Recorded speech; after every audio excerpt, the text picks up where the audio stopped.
Yo, it's your boy Southside 860 back in the video. Once again, you might see this, you might not. But today we got from Bullets and Blockbusters, we got what could have been Mahershala Ali's Blade. I'm pretty sure this is probably gonna be like one of the first couple drafts that probably got out there right now. So yeah, alright, let's get it. I'm just gonna get into it.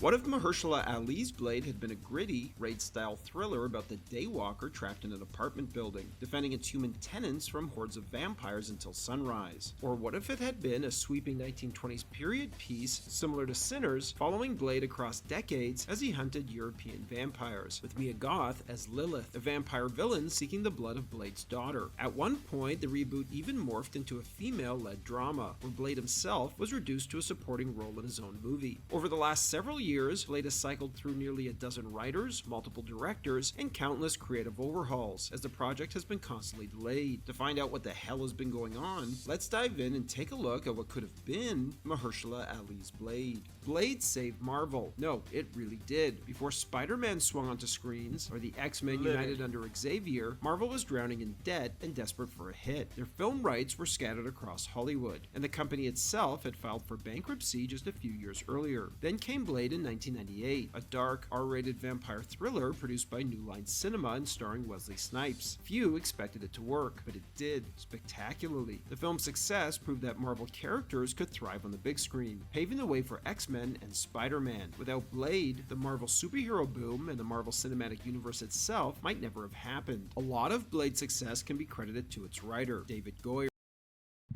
Damn, I never really noticed how much tattoos this nigga got. Holy shit. They look fire too. Well, I don't know what they are, but I like the colors. Who would later co-write the Dark Knight trilogy alongside Christopher Nolan. When New Line first began developing Blade, the studio actually toyed with turning Blade into a spoof, and even questioned whether the character should be white to appeal to a broader audience. But Goyer convinced the studio to take the character seriously, and refused to alter Blade's race, insisting that his identity was central to who he was. As Goyer began writing, he realized the comic book version, with his bright jacket, neon glasses, and wooden daggers, wouldn't work in the modern era, so he reimagined Blade for the 90s, turning him into a stoic, sword-wielding vampire hunter modeled after a samurai. However, it was Wesley Snipes who brought the character to life. He didn't just play Blade, he became him, bringing a swagger and intensity that made the character iconic and incredibly cool. The success of Blade led to 2 sequels, but the third film became a notorious production nightmare. By that point, Snipes was facing serious legal troubles over unpaid taxes, leading to clashes with nearly everyone on set. Reports surfaced of Snipes refusing to film scenes with the cast, communicating only through post-it notes signed "From Blade," and staying in character for the entire shoot. The film wasn't well received on release, and not long after, Snipes was convicted of tax evasion and sentenced to prison, effectively derailing any future Blade sequels. However, without Snipes, Blade director Stephen Norrington began developing a prequel centered on Stephen Dorff's Deacon Frost, exploring the character's rise to power before the events of the first film. The idea had potential, a stylish vampire underworld saga that could have expanded the Blade universe, but it never got off the ground, as the project quietly faded. They look like a fucking pop rock group, or punk rock group. There we go, some shit like that. Look at these niggas. I'm not gonna lie, they fly, they fresh. Feel me? I'm gonna lie, they fry, especially during this time, this period. They fresh. What you talking about? Feel me? But come on, they look like a cover right now. Look at these niggas. Away before ever reaching production. And part of that reason is because in 2011, Marvel reacquired the rights to Blade from New Line Cinema, opening the door for the Daywalker to finally join the MCU. Snipes, now at a prison, made it clear he wanted to return to the role. He believed there were still stories to tell, and felt he could bring even more to the character, not just as an actor, but as a martial artist. With years of new training and experience under his belt, Snipes expressed a desire to suit up as Blade again, and showcase moves and techniques he'd mastered since the original trilogy. Not long after, Underworld star Kate Beckinsale pitched a crossover film between the franchises, with Snipes returning as Blade, but Marvel declined, as they had. For a minute, I didn't believe that shit. I thought that shit was a lie, but no, this is that ass. Just search it up. This is crazy. I don't know how it would have been, but who knows? Who knows?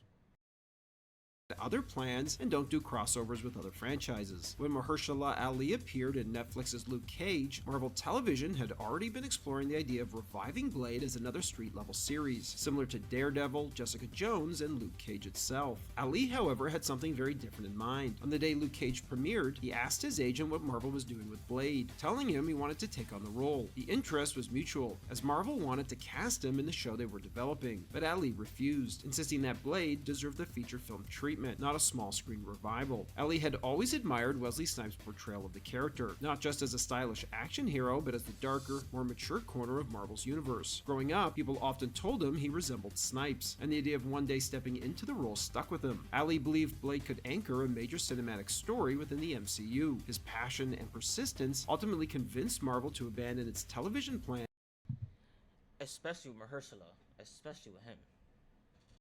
and reboot Blade as a full-fledged film, with Ali leading the charge. When the reboot was announced, many fans were surprised, including Wesley Snipes himself. Though he hadn't been informed ahead of time, Snipes handled the news with grace, saying, "Such is the business of entertainment." He congratulated Ali on landing the role, told fans he'd be a great Blade, and expressed his continued support for Marvel, assuring fans that he'd always remain a fan of the franchise. Marvel began searching for a director for Blade with a short list that prioritized black filmmakers, eventually selecting Bassam Tariq, whose vision for the project impressed everyone involved. However, the film quickly ran into trouble during development. The initial script reportedly ran only about 90 pages, and featured just 2 underwhelming action set pieces, prompting Marvel to bring in Moon Knight and X-Men 97 writer Bo DeMeo for a rewrite. However, DeMeo wrote Bo DeMeo worked on Moon Knight? Hold on, did I hear that wrong? only about 90 pages, and featured just 2 underwhelming action set pieces, prompting Marvel to bring in Moon Knight and X-Men 97 writer Bo DeMeo. Okay. I was wrong. Okay. He was saying that respectively, I think. Okay. DeMeo for a rewrite. However, DeMeo wrote 3 drafts of the script and a dozen outlines on what he called 3 impossible months of work. The last treatment he wrote, which he calls his favorite, took heavy inspiration from The Raid, the 2011 Indonesian action film known for its brutal, non-stop combat and claustrophobic setting. In The Raid, a small SWAT team fights its way floor by floor through a high-rise controlled by a ruthless crime lord, battling endless waves of enemies in bone-crunching close-quarters action. DeMeo envisioned a similar setup for Blade, reimagining the Daywalker trapped inside a decrepit apartment building, defending its human tenants from hordes of vampires until sunrise. The story's villain was Varney, the ancient vampire lord said to be the first of his kind, and the source of all vampires in the Marvel Universe. Within the complex, Blade would have crossed paths with Jericho Drum, who in the comics becomes Dr. Voodoo, living as one of the tenants. Drum reveals that the vampire assault is tied to a woman in the building whom Blade has grown close to, as she's been magically impregnated with Lilith, the mother of all demons, by a group of Darkhold cultists secretly living among the residents. The concept was pitched as 30 Days of Night meets Rosemary's Baby within the claustrophobic, action-heavy framework of The Raid. The climax would have forced Blade to make a devastating choice, as he debate having to kill the woman and her unborn child to keep the mother of evil out of Varney's grasp, although in the end, Drum uses ancient voodoo artifacts to help the Daywalker finally defeat him. During his time on the project, DeMeo claimed he was subjected to racist remarks from studio executives, including jokes that Marvel had hired a young Wesley Snipes to write the script, and a comment made at the Atlanta production office that somebody needed to crack the whip around here. He said he was removed from the film shortly after raising concerns with Marvel leadership while preparing to move to Atlanta for production. Variety, however, later reported that DeMeo's dismissal was due to allegations of sexual misconduct rather than workplace discrimination. Regardless, the studio also began to lose confidence in director Bassam Tariq, who had little experience handling a major blockbuster. As production delays piled up, Tariq was let go from the project. Behind the scenes, Ali was said to be increasingly frustrated with the constant rewrites and shifting Dude, I would be too. creative direction, while accusing Kevin Feige of being spread too thin as the Marvel president struggled to juggle multiple Marvel productions at once. The project continued to cycle through a revolving door of writers and rewrites, with each new draft taking the story in a drastically different direction. At one point, the script reportedly shifted into a narrative led by women and filled with life lessons, with Blade himself reduced to a supporting role, the 4th lead in his own movie. Marvel even built a massive train set for Tariq's version of the film, intended to be a major action sequence centerpiece. However, after After the director's departure and the project's creative overhaul, the set went unused, as Disney now plans to repurpose it for another production. Frustrated with Marvel's reliance on relatively untested filmmakers, Ali took it upon himself to find a new director. Wanting someone with a stronger command of tone and experience, he personally handpicked Yann Demange, known for 71 in HBO's Lovecraft County, to helm the project. Ali also played a key role in bringing in True Detective creator Nick Pizzolatto to write the project, having worked closely with him on season 3 of the HBO series. David Goyer once revealed that his original vision for Blade Trinity was far more ambitious than the version that made it to theaters. He had planned for the film to be set in a distant, post-apocalyptic future, where vampires had become the dominant species on Earth. In this story, Blade's slow aging would have made him nearly immortal, a relentless thorn in the side of the vampire empire as he fought to survive in a world trapped under eternal night. Though Goyer ultimately abandoned this concept in favor of a more conventional story centered on Dracula, the idea of exploring Blade's immortality would remain a compelling what-if. Interestingly, echoes of that concept appeared years later in Demange's version of Blade, which was said to be primarily set in the 1920s and feature scenes spanning multiple time periods, tracing the Daywalker's adventures all the way up to the present day. This iteration reportedly cast Mia Goth as Lilith, a vampire villain seeking the blood of Blade's daughter, positioning the story as both an origin tale and a generational conflict. The 1920s setting would also allegedly feature European vampires, connecting back to the ending of the first film, where Blade continued his crusade in Russia. Oscar winner costume designer Ruth Carter had even been brought in to design the film's 1920s costumes, before production on the film was paused due to the impending writer's strike, and because Pizzolatto did not have adequate time to finish the script. However, many of Carter's costumes were later bought and reused for another vampire film set in the early 20th century, Sinners, making it feel like a spiritual successor to the unrealized version of Demange's Blade. After the strike, Demange eventually stepped down from Blade, marking yet another setback for the long-troubled production. Then the subsequent actor's strike caused further delays, and with every delay, cast members would be forced to drop out due to scheduling conflicts and prolonged uncertainty about when the film would shoot. Delroy Lindo, who had been cast as the leader of a black community inspired by the ideals of Marcus Garvey, was forced to drop out, as was Mila. No shit, he was gonna be in that movie too? Damn.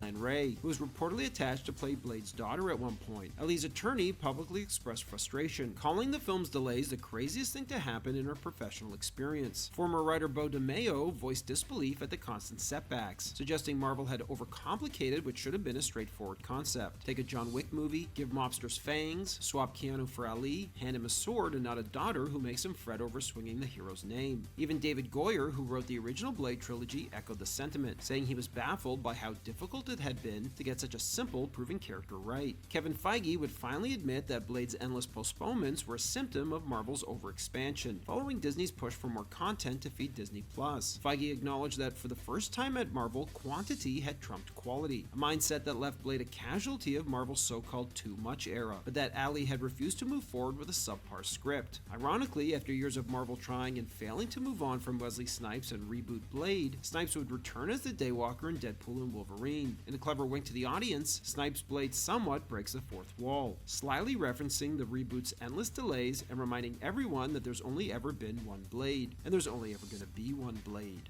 Thanks for watching, everybody, and don't forget to like and subscribe for more.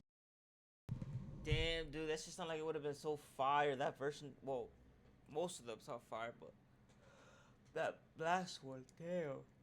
Alright, I'm happy this shit ended. I gotta cut it off. If you've seen this, because I posted it, just I'm saying it, in these last two videos, if I posted them, it's because these were just test videos. So if you're seeing them, any of them, or both of them, then obviously I posted it. So, yeah, let me know what y'all think. Y'all like the Stream Deck shit? Like the style? It's more smooth, not so chaotic. You like the mic? It's too sensitive, too low, too loud? Let me know. I think that was all the same thing, but I said it different words. But anyways, yeah, so like always, let me know what y'all think. Let me know what y'all theories. And like, comment, subscribe, and like always, deuces. Oh wait, hold up, I gotta stop it. Deuces.